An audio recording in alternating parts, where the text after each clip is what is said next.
Hello friends, स्वागत है आपका आपके अपने चैनल रोजगार विद रीत में। फ्रेंड्स, आशा है आप लोग स्वस्थ होंगे, मस्त होंगे और आपकी तैयारी बहुत ही अच्छे से चल रही होगी। आज हम लोग मिशन रेलवे में NTPC ALP RO group D के प्रीवियस ईयर के क्वेश्चन को देखेंगे, जो प्रीवियस ईयर में बार बार पूछे गए हैं और आगामी सभी परीक्षाओं में पूछे जा सकते हैं। सो स्टार्ट करते हैं आज का अपना सेशन। कार्य का मात्रक क्या है? कार्य का मात्रक जूल होता है। प्रकाश वर्ष मात्रक है। प्रकाश द्वारा एक वर्ष में तय की गई दूरी को एक प्रकाश वर्ष कहते हैं, अतः प्रकाश वर्ष दूरी का मात्रक है। बल की एसआई यूनिट क्या है?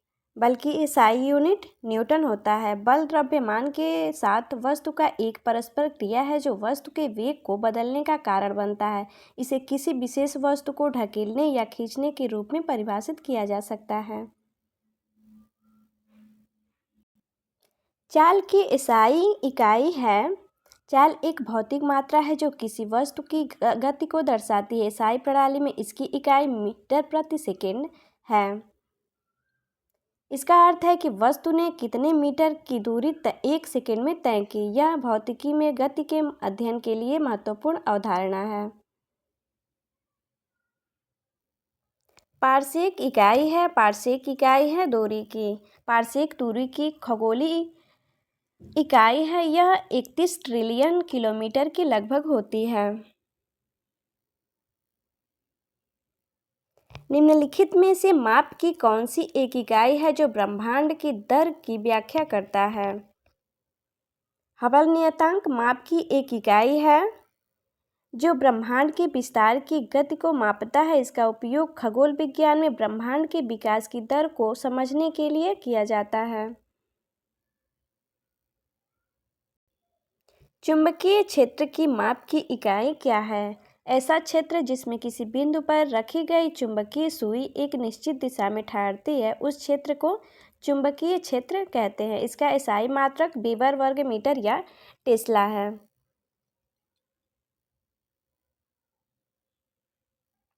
विद्युत मात्रा की इकाई है। विद्युत आवेश की गति या प्रवाह में होने पर उस विद्युत धारा इलेक्ट्रिक करंट कहते हैं। इसकी एसआई इकाई एम्पियर है। 1 कूलाम प्रति सेकेंड की दर से प्रवाहित विद्युत आवेश को 1 एम्पियर धारा कहा जाता है। प्रकाश के चिकने पृष्ठ से टकराकर वापस लौटने की घटना को कहते हैं।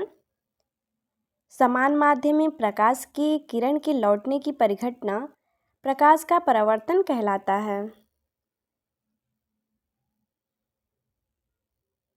प्रकाश का वेग सर्वप्रथम किसने ज्ञात किया? प्रकाश का वेग सर्वप्रथम रोमन ने ज्ञात किया।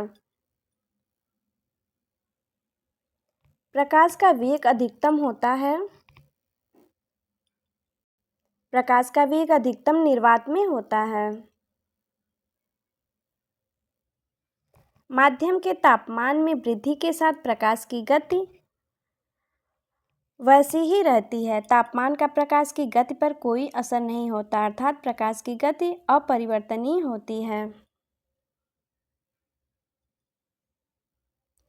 पूर्ण सूर्य ग्रहण का अधिकतम समय होता है। पूर्ण सूर्य ग्रहण का अधिकतम समय 460 सेकंड होता है। पूर्ण सूर्य ग्रहण उस समय होता है जब चंद्रमा पृथ्वी के काफ़ी पास रहते हुए पृथ्वी और सूर्य के बीच में आ जाता है और चंद्रमा पूरी तरह से पृथ्वी को अपने छाया में ले लेता है। इसके फलस्वरूप सूर्य का प्रकाश पृथ्वी तक पहुंच नहीं पाता है और पृथ्वी पर अंधकार जैसी स्थिति उत्पन्न हो जाती है। तब पृथ्वी और पूरा सूर्य दिखाई नहीं देता है। इस प्रकार बनने वाला सूर्य ग्रहण कहलाता है।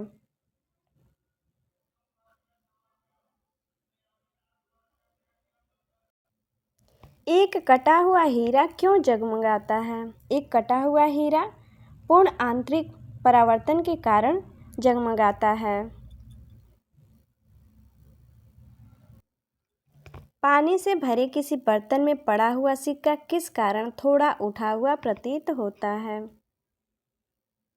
पानी से भरे किसी बर्तन में पड़ा हुआ सिक्का प्रकाश के अपवर्तन के कारण थोड़ा उठा हुआ प्रतीत होता है।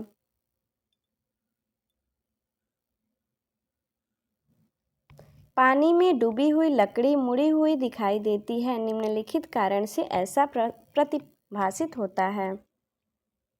प्रकाश जब एक माध्यम से दूसरे माध्यम में तिरछा होकर जाता है तो दूसरे माध्यम से इसके संरक्षण की दिशा परिवर्तित हो जाती है। यह अपवर्तन कहलाता है। इसी कारण पानी में डूबी हुई लकड़ी मुड़ी हुई या तिरछी दिखाई देती है।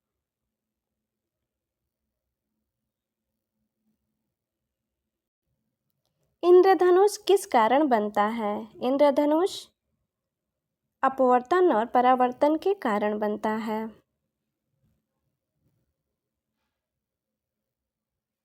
जल एक यौगिक है क्योंकि इसमें रासायनिक बंधों से जुड़े दो भिन्न तत्व होते हैं। जल एक रासायनिक यौगिक है। यह हाइड्रोजन का ऑक्साइड तथा इसका रासायनिक सूत्र H2O है। हमारे शरीर में लगभग 65% भाग जल से निर्मित है। जल जीवन के लिए अति आवश्यक घटक है तथा इसके बिना जीवन संभव नहीं है। विरंजक चूर्ण क्या है? विरंजक चूर्ण एक ऐसा रसायन है जो सामान्य तौर पर ऑक्सीडेशन के माध्यम से रंगों या दाग धब्बों को हटाता है।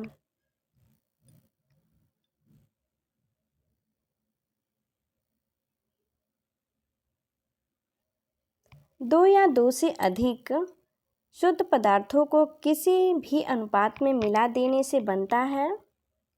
वे द्रव्य जो दो या दो से अधिक द्रव्यों के किसी भी अनुपात में मिला देने पर बनते हैं मिश्रण कहलाते हैं। Thanks for watching my videos. Please like and subscribe my channel. मिलते हैं नेक्स्ट वीडियो में। धन्यवाद।